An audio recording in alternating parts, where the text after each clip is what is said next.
Nothing in creation causes awe like space. But have the heavens been paganized? Let's think about it.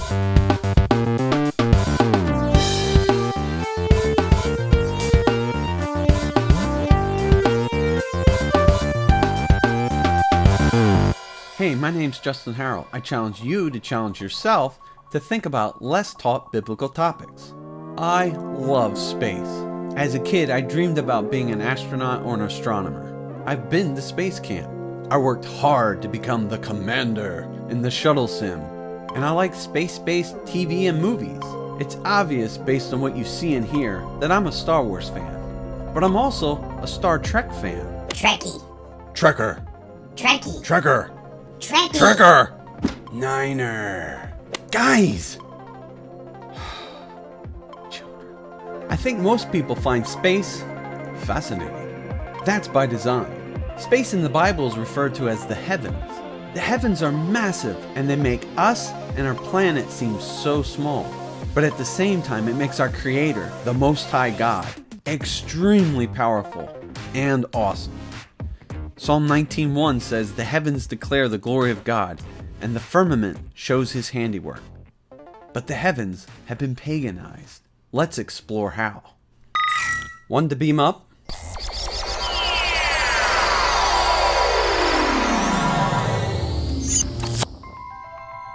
Space, the final frontier.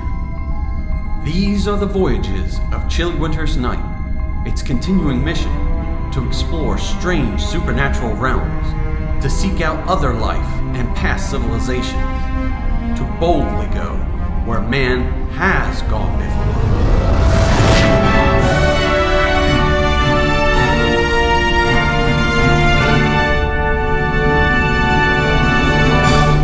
As we've been learning, the gods are not make-believe. They're based on real entities, real divine beings that cause man to stumble and worship them. We saw how the nations were divided in Deuteronomy chapter 32 and given over to the sons of God. This means the stories of myth, the ancient mythologies, are based on reality. The details may be wrong or embellished, nevertheless, they are echoes of civilizations long past. As empires rose and fell, the gods would reinvent themselves to be more palatable to the current generation of people. Major empires mentioned in Scripture are Egyptian, Babylonian, Assyrian, Persian, Greek, and Roman. Roman religion was synchronized with Greek religion. Syncretism is the merging or assimilation of traditions. The ancient Greek gods were repackaged as Roman gods. The planets in our solar system have pagan names. They're named after Roman and Greek gods. Now let's take a tour of our solar system and see the Roman and Greek gods that were associated with these heavenly bodies. Engage.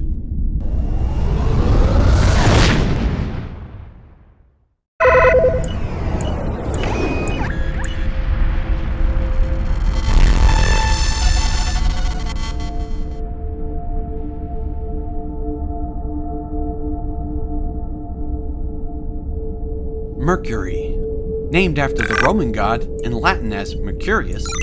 Please excuse my pronunciations, I can barely speak English sometimes. He is the god of financial gain and commerce, the god of messages, communication, travelers. His Greek counterpart was Hermes, also the god of messages, depicted with a winged hat and winged shoes. The planet Mercury travels closest to the sun with an orbital period around 88 days. This means it orbits the sun 4 times each year, once a season. This makes it fast, hence the god of travel or messages.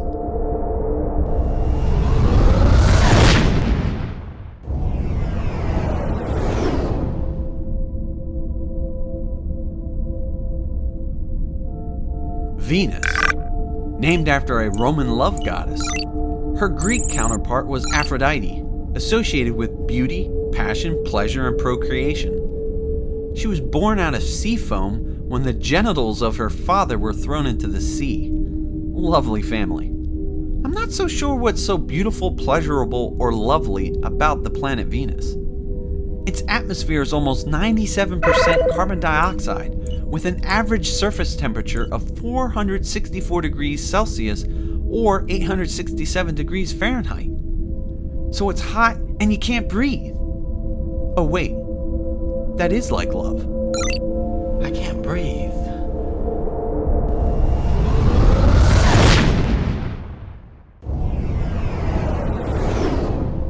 Earth. Hey, that's where we live. Earth goddesses were Gaia in Greek mythology and Terra in Roman mythology. And we still use phrases like Mother Earth or Mother Nature. Biblically speaking, that's pagan.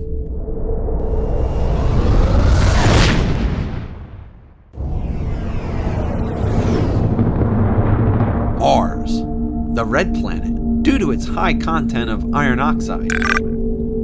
Mars is named after the Roman god of war, the son of Jupiter. In Greek, he was known as Ares. Ares had a sister named Athena, the god of skill and tactics of war.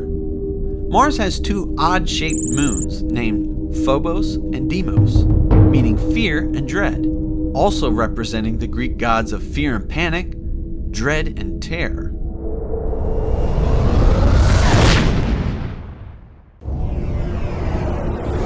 Jupiter, the king planet. This gas giant is massive. Its mass is around 318 of our Earths. This is why in Roman mythology he was king of the gods. He was the chief deity. Jupiter was the equivalent of Zeus in Greek mythology. Zeus divided up responsibility over the world between the 12 gods of Mount Olympus. It's interesting that the planet has a roughly 12-year orbital period. This was used to define the zodiac constellations.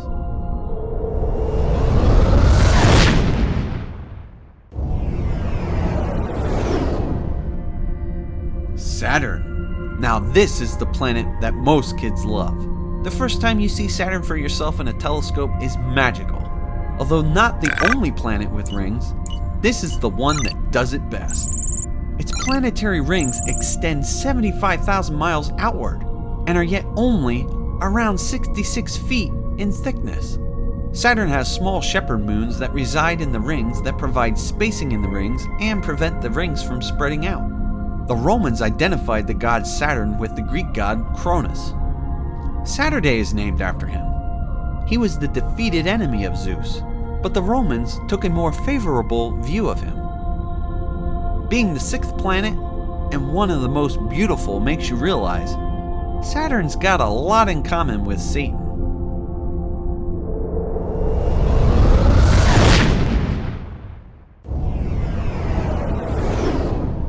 Uranus. How do you say this? Uranus or Uranus? Either way, sounds like a potty joke. Its axis of rotation is tilted sideways. This planet, along with Neptune, is referred to by scientists as an ice giant, to distinguish it from other gas giants. Now this time the planet is named after a Greek god. The Roman counterpart is Calus. This was the primal god of the sky. Remember Venus being born from genitals thrown into the sea? Well, this is the father that was castrated. Interesting that the theme is castrate the god in the heavens and birth a new god out of the sea. Sounds a lot like the beast out of the sea in Revelation 13.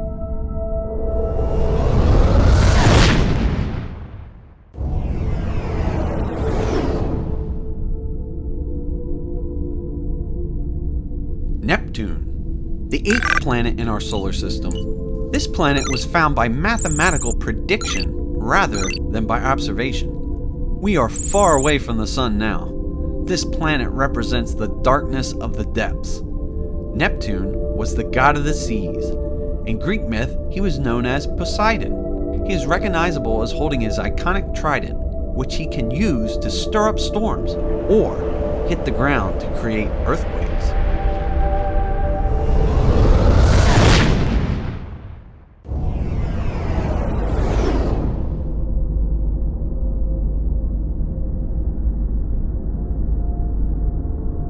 Pluto. Hey, Pluto's not a planet anymore. It's a dwarf planet. Makes a difference. Yeah. But it's still a heavenly body with a pagan name. Pluto. This dwarf planet is in the outer rim. Hey, It looks a lot like the old abandoned rebel planet of Crete. Anyway, 1/4 of this planet is in continuous darkness. Pluto was known in Greek as Hades. The god of the underworld. Wow, so we read about Hades in the Bible.